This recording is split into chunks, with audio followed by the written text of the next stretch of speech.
L'histoire que je vais vous raconter aujourd'hui, c'est une histoire qui peut arriver à tout le monde. C'est quelque chose qui peut même arriver à n'importe qui sans que la personne ne s'en rende compte.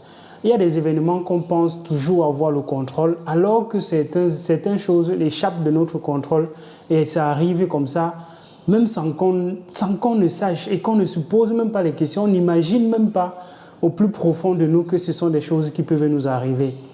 Souvenez-vous très bien, quand on va dans une cérémonie funéraire pour enterrer quelqu'un, lors des obsèques, on demande toujours est-ce qu'il y a des personnes qui réclament quelque chose à cette personne qui est décédée avant qu'on enterre.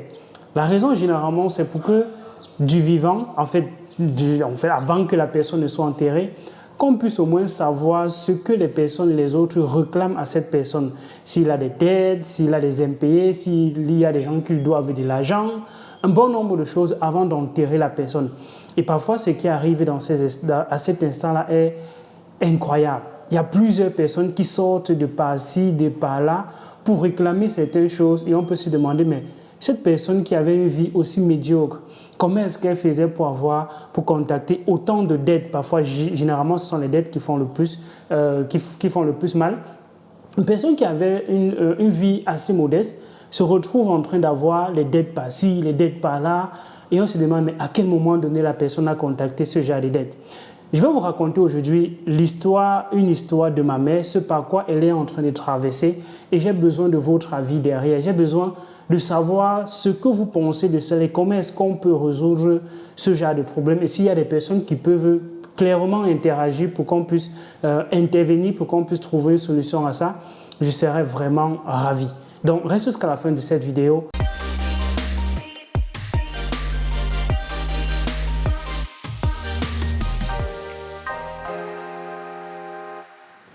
Récemment, ma mère, ça c'est l'histoire de ma mère et je suis clairement une personne qui est au contact de cette histoire-là parce que ça m'affecte et ça me fait beaucoup réfléchir et du coup, je partage avec vous pour qu'on essaye de trouver ensemble des solutions à cela. Ma mère s'en va récemment à la banque. Elle va à la banque pour prendre un crédit pour réaliser quelque chose avec. Elle veut réaliser quelque chose et elle voulait aller en banque prendre un crédit, même sans notre accord, sans nous avoir demandé, pas sans notre accord, mais sans nous avoir dit. Mais quelques temps après cela, elle me contacte, elle me dit « Je suis un peu déboussolée.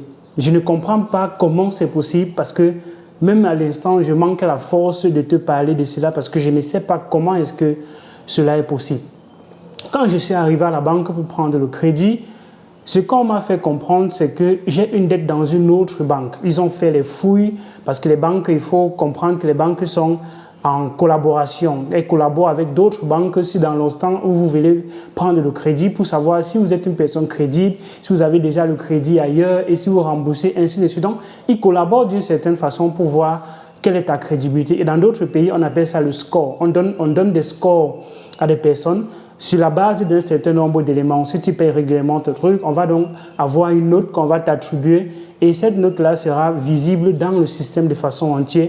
Quand tu vas aller dans un endroit, on va dire, OK, tu as une personne qui a un bon score, alors on peut t'attribuer le crédit. Donc, c'est un peu ce genre de système qui est aussi fait par les banques d'une certaine façon. Donc, on lui dit, on a essayé de regarder tes comptes dans d'autres banques et on constate que tu as 16 millions de crédits dans une autre banque. Et on ne sait pas comment tu veux encore venir prendre du crédit chez nous alors que tu as déjà un gros crédit dans une autre banque. Comment est-ce que ça se fait? Comment est-ce que c'est possible? Toi qui es longtemps dans notre banque, tu n'as jamais pris autant de crédits chez nous, mais on constate que tu as 16 millions de crédits ailleurs. Parce qu'il faut déjà comprendre que ma mère, elle est une personne qui est dans cette banque depuis des années. Elle a fait beaucoup de tontines et elle est une personne qui a donc de la crédibilité auprès de ces banques et elle prend souvent du crédit dans cette banque et elle rembourse bien évidemment toujours. Donc, cette fois-ci, elle a été simplement stupéfaite, abasourdie par ce qu'elle venait d'entendre, qu'elle a un crédit de 16 millions dans une autre banque alors qu'elle ne reconnaît pas ce crédit. Elle a essayé d'avoir plus d'informations. Comment ça s'est passé? Est-ce que c'est mon nom qui apparaît vraiment dans cette banque-là? Est-ce que c'est le numéro de ma carte d'identité qui apparaît vraiment dans cette banque-là? Le premier jour qu'elle a eu ces informations, c'était effectivement son nom. C'était le numéro de la CNI. Elle n'avait pas encore cette information. Elle est rentrée et m'a appelé. Je lui ai dit, va encore dans cette banque-là demain, tu essayes de prendre plus d'ample information.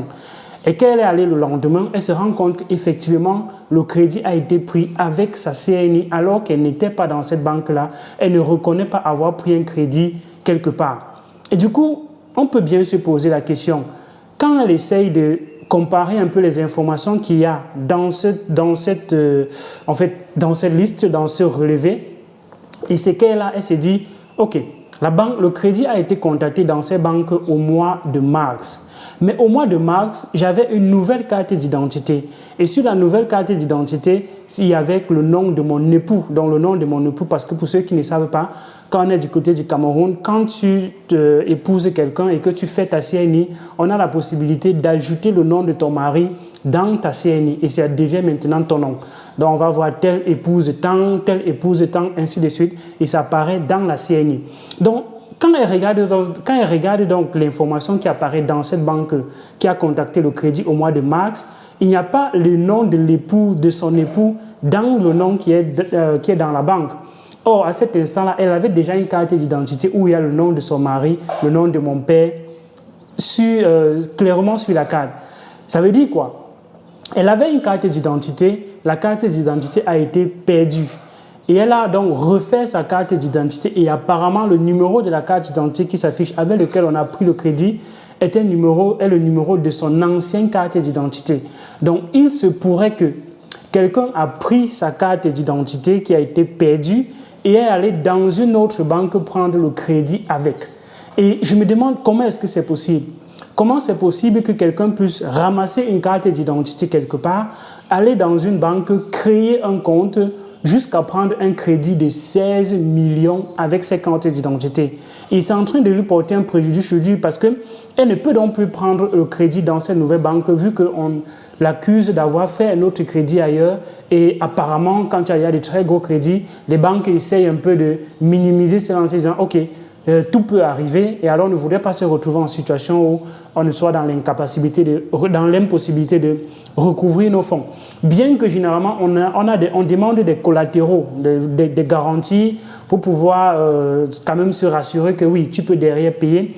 Mais moi, la question fondamentale que je me pose, c'est si quelqu'un peut prendre la carte d'identité d'une personne et aller dans une banque prendre le crédit avec. Parce que si c'est le cas, c'est vraiment terrible, c'est vraiment dramatique.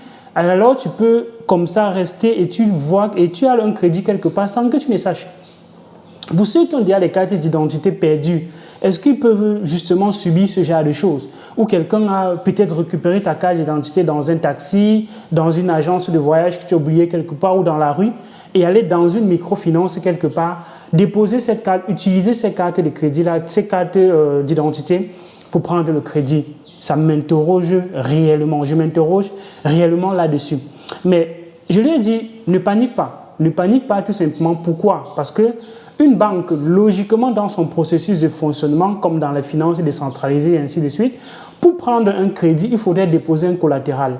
Ça veut dire que cette personne qui est allée dans cette banque-là, prendre le crédit avec ta carte d'identité, a forcément déposé un collatéral dans cette banque. Et si elle a donc déposé un collatéral dans ces banques pour prendre 16 millions, ça veut dire que son collatéral, sa garantie est au-dessus des 16 millions. Du coup, tu n'as même pas à t'inquiéter parce que si la personne dans cette banque a l'incapacité de remettre les 16 millions, la banque va tout simplement saisir la garantie, à moins que la banque soit derrière ce genre de manipulation aussi et qu'on n'a pas fait de crédit et qu'on peut maintenant te porter plainte en justice en disant « oui, tu as du crédit dans notre banque et tu es dans l'incapacité de rembourser ».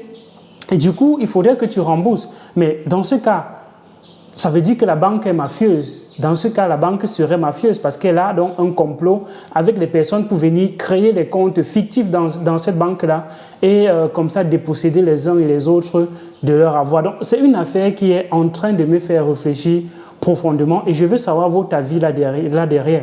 S'il y a des personnes qui sont experts dans le domaine, que ce soit des avocats, que ce soit des personnes qui ont de la maîtrise du droit, comment est-ce qu'on se comporte dans ce genre de situation? Est-ce que ce genre de choses est même réellement possible? Parce que je n'y crois pas toujours, mais ma mère est clairement déprimée. Elle est en claire dépression parce que c'est quelque chose qui affecte gravement sa psychologie. 16 millions, c'est beaucoup trop. C'est beaucoup trop pour qu'une personne de son genre, qui n'a même pas encore peut-être touché cette somme d'argent là pendant toute sa vie, se dit mais comment je peux avoir un crédit de 16 millions alors que je n'ai même pas encore dans mes mains touché comme ça près de 10 millions. Donc, dites-moi ce que vous pensez en commentaire de cette vidéo et comment est-ce qu'on peut réagir. Est-ce que ce genre de choses est possible avec la blockchain? Est-ce que quelqu'un peut utiliser tes documents, ta signature pour valider une transaction quelque part sur la blockchain? C'est tout simplement impossible. Ça montre encore comment la centralisation est un gros problème et comment il faudrait qu'on agisse encore pour tuer ce genre de choses. Donc, je vous laisse dans les commentaires, like la vidéo, partage la vidéo pour que d'autres personnes puissent comprendre ce genre de choses et essayer parfois de faire les check-up pour essayer, pour peut-être voir s'ils ont du crédit comme ça quelque part et qu'ils ne savent même pas. Parce que ça peut nous arriver à nous tous. Ça aurait pu être moi. Ça aurait pu être quelqu'un d'autre qui a perdu sa carte et on a récupéré pour aller faire quelque chose derrière. Parce que c'est clairement ce qui est en train de se passer. Son ancienne carte a été récupérée pour prendre du crédit dans une autre banque. Donc, on va revenir là-dessus. Je vais vous tenir informé au fur et à mesure que la situation avance avec forcément les agissements et l'aide des uns et des autres dans cette communauté. D'ici à là, portez-vous bien et à d'autres vidéos sur la chaîne Elvis Konjo. Ciao.